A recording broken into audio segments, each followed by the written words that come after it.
Is the NFL making it harder for Shedeur? Deion Sanders just spoke out, and his answer is absolutely shocking. Coach Prime didn't hold back. He revealed what's really happening behind closed doors, the unfair treatment, the double standards, the systematic obstacles being placed in front of his son's career.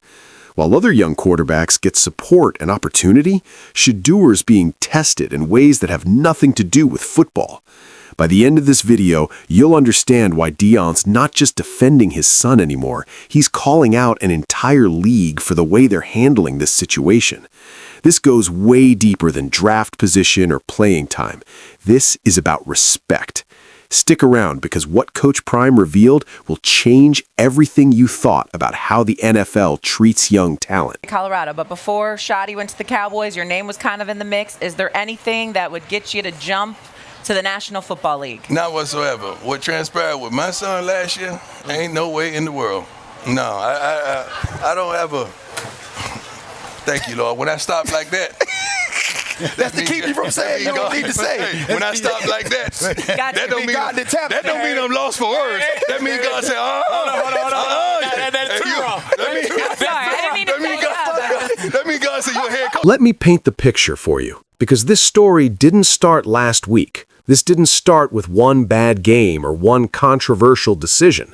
This started the moment Shedeur decided he was going to play college football under his father's coaching at Colorado. From day one, Shedeur's been different. He's not just another prospect trying to make it in the NFL. He's the son of Deion Sanders. He's playing for Coach Prime. He's got a target on his back that most young quarterbacks will never experience. And that target, it's been growing bigger and bigger ever since he stepped onto the college field. Think about the pressure. Most young quarterbacks in college get to develop quietly. They get to make mistakes. They get to learn the game without the entire national media dissecting every single throw, every single decision, every single moment. Not Shedeur. Because his last name is Sanders and his father is a legend, every single thing he does becomes a storyline. He plays well? Oh, it's because his dad's the coach. He makes a mistake? See, he can't handle the pressure. He's not elite. He throws an incomplete pass? The analysts are ready to declare he's not an NFL prospect. It's a no-win situation. It's a narrative that's been built around him since high school, and by the time he gets to the NFL draft, that narrative has already poisoned the entire league's perspective. But here's what most people don't understand. The media scrutiny, that's just the beginning. Because when Shedeur actually gets drafted and steps into an NFL locker room, the obstacles don't disappear, they multiply. They become more sophisticated. They become systemic.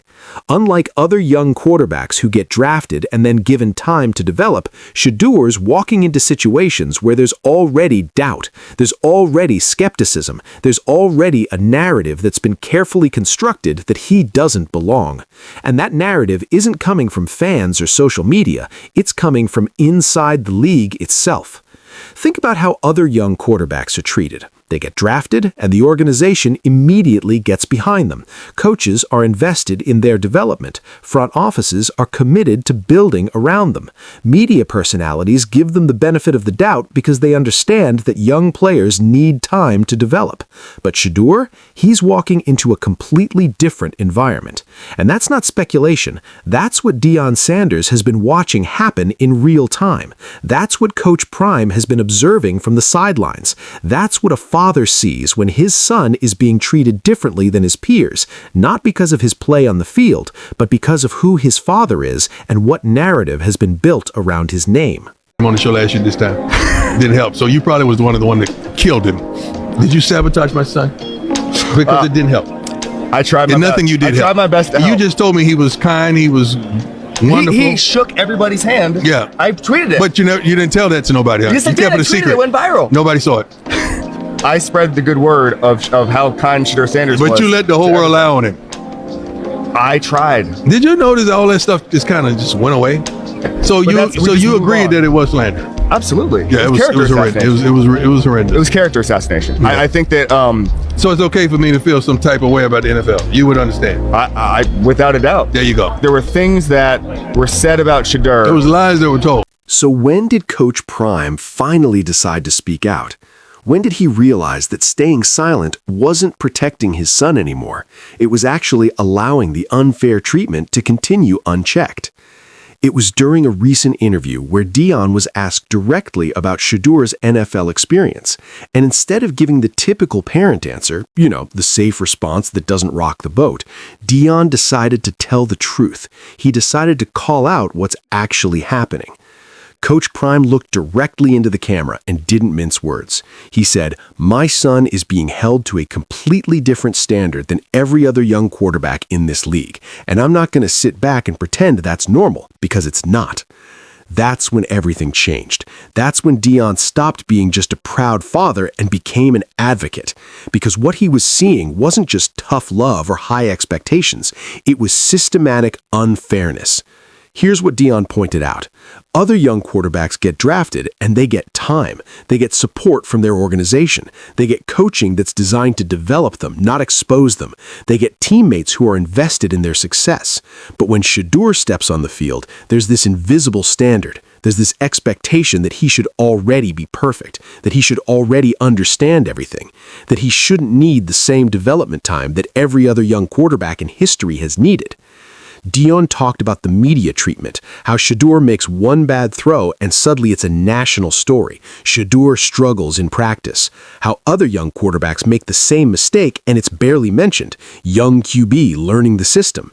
It's the same play, but the narrative is completely different depending on whose name is on the jersey. But here's what really got under Coach Prime's skin.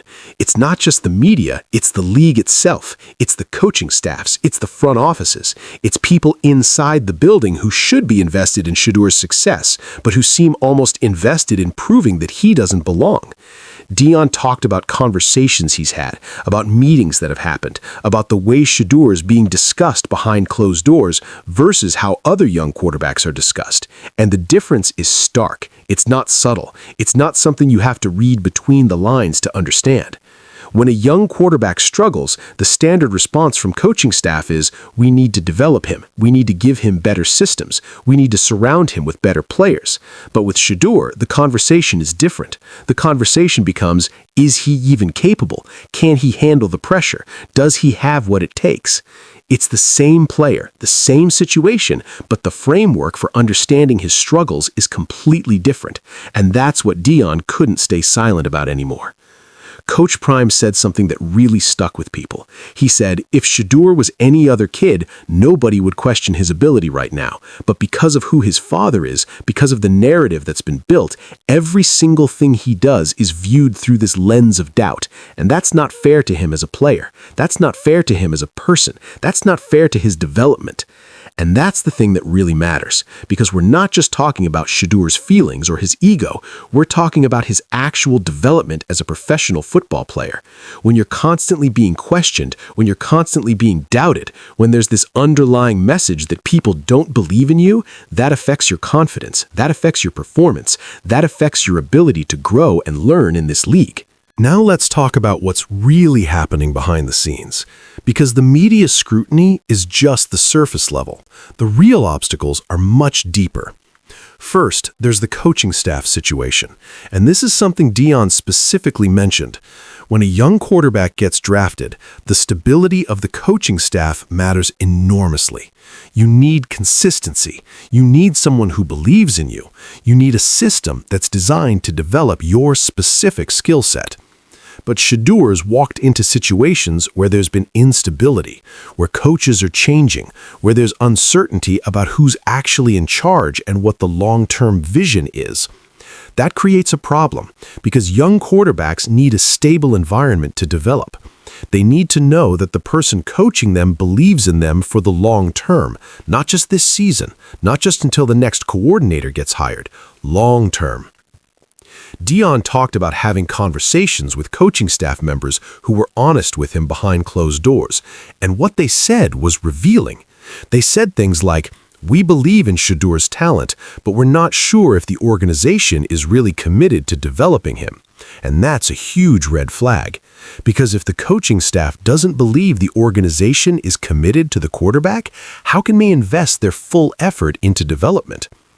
Then there's the front office situation, and this is where things get really complicated, because Shedeur's walked into organizational environments where there's been this lingering doubt about whether they're actually committed to him or whether they're still holding on to hope for other solutions. It's hard to develop when you know there's a question mark about your future. It's hard to build chemistry with teammates when you're not sure if management is fully invested in your success. Coach Prime said something that really resonated. He said, "You can feel it when an organization isn't committed to you. You can feel it in how they build the team around you. You can feel it in the resources they allocate to your development. You can feel it in the conversations they have about your future. And my son feels it. He knows when he's walking into a situation where people have already made up their minds about him." And that's not speculation. That's a father who's been in elite sports his entire life, who understands organizational dynamics at the highest level, observing what's happening to his son and being honest about it. There's also the draft narrative that followed Shedeur into the league, and this is something that most young quarterbacks don't have to deal with. Most young quarterbacks get drafted and there's a clean slate. They're given the benefit of the doubt because they're coming into an NFL organization. But Shedeur came in with this narrative already attached to him. The narrative that he shouldn't have fallen as far as he did in the draft. The narrative that there were concerns about his ability to handle pressure. The narrative that his success in college was partially because of his father being his coach. Those narratives follow him into every meeting room. They follow him into every practice. They follow him into every game. And when you're trying to prove yourself to an organization, when you're trying to earn respect from veteran players, when you're trying to establish yourself as a legitimate NFL quarterback, having that cloud hanging over you makes everything exponentially harder. Deion addressed this directly. He said the draft process was unfair to him. He fell further than he should have because of perception, not because of his actual ability. And now that he's in the league, he's got to carry that narrative with him. He's got to prove not just that he can play, but that he should have gone higher. That's an extra burden that other young quarterbacks don't have to carry. So why did Deion finally decide to go public? Why did Coach Prime decide to use his platform and his credibility to address this? The answer is simple. He realized that staying silent wasn't helping Shedeur. It was actually enabling the unfair treatment to continue. Deion's been around elite sports his entire life. He knows what elite environments look like. He knows what organizations that are truly committed to development look like. And he was watching his son get treated in a way that's not conducive to development. He was watching the narrative being built in a way that's not fair. He was watching obstacles being placed in front of Shedeur that have nothing to do with football ability. But here's what really pushed Deion over the edge. It was watching his son come home and talk about things he was hearing. Things being said in the locker room, things being said in meetings, things being said by coaches and front office people. Things that suggested people had already made up their minds about him before giving him a fair chance to prove himself. Coach Prime said something in an interview that was really powerful. He said, "I'm his father. I'm also someone who's been in this game at the highest level, and I'm watching my son be treated unfairly. I'm watching him fight not just to succeed as a quarterback, but to overcome narratives and obstacles that shouldn't exist. And at some point, I have to say something, not because I'm his father, but because what's happening to him is wrong."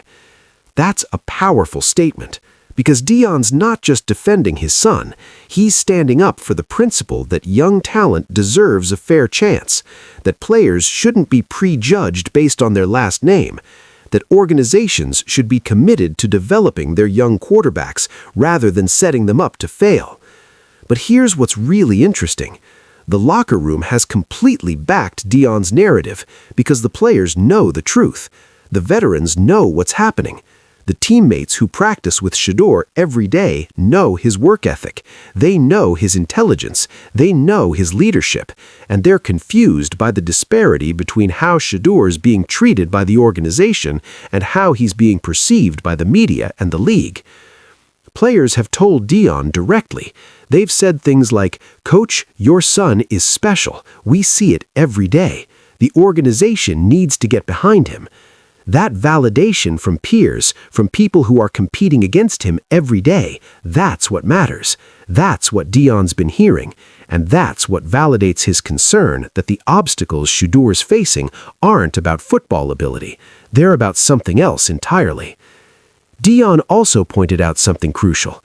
He said, every great quarterback in NFL history has had a mentor, has had someone in the organization who believed in them, has had resources dedicated to their development. Shedeur deserves the same thing, but what he's getting instead is skepticism. He's getting doubt. He's getting obstacles. And that's not how you develop franchise quarterbacks. So where does this go from here? Because Deion speaking out is just the beginning. The real story is what happens next. Coach Prime made it clear in his interview that Shedeur isn't going anywhere, that he's going to keep fighting, that he's going to keep proving himself despite the obstacles. But here's what's different now. Now the league knows that someone important is paying attention. Someone credible is calling out the unfair treatment, and that changes things. Because organizations care about their image. They care about what people think about them. And when someone like Deion Sanders speaks out about systematic unfairness, that gets attention. That creates pressure for organizations to actually commit to Shedeur's development instead of just paying lip service to it. Deion talked about the opportunity that's in front of Shedeur. He said, "My son has the talent to be elite in this league. He has the work ethic, he has the intelligence. What he needs is for people to stop putting obstacles in his way and start believing in him." That's not asking for charity. That's asking for the same support that every other young quarterback gets. And here's where the comeback narrative gets interesting, because now Shedeur has something to prove, not just to the organizations that doubted him, but to the entire league. He can use all this unfair treatment as fuel. He can use the doubt as motivation. He can use the obstacles as proof points that when he succeeds, it won't be because anyone gave him a fair chance. It will be because he overcame obstacles that shouldn't have existed. Coach Prime brought up something that most people overlook.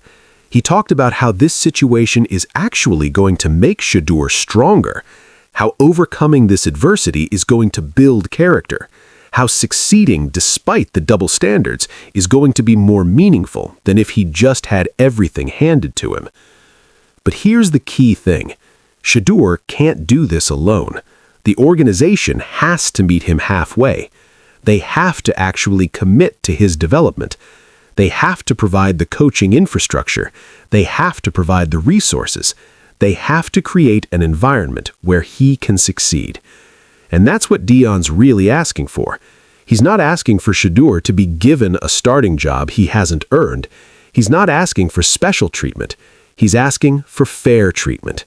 He's asking for the same support that every other young quarterback gets. He's asking for the obstacles to be removed so that Shedeur can actually be judged on his performance, not on narratives and perceptions. Deion made one final point that really stuck. He said, "This league is built on talent. It's built on work ethic. It's built on performance. My son has all of those things.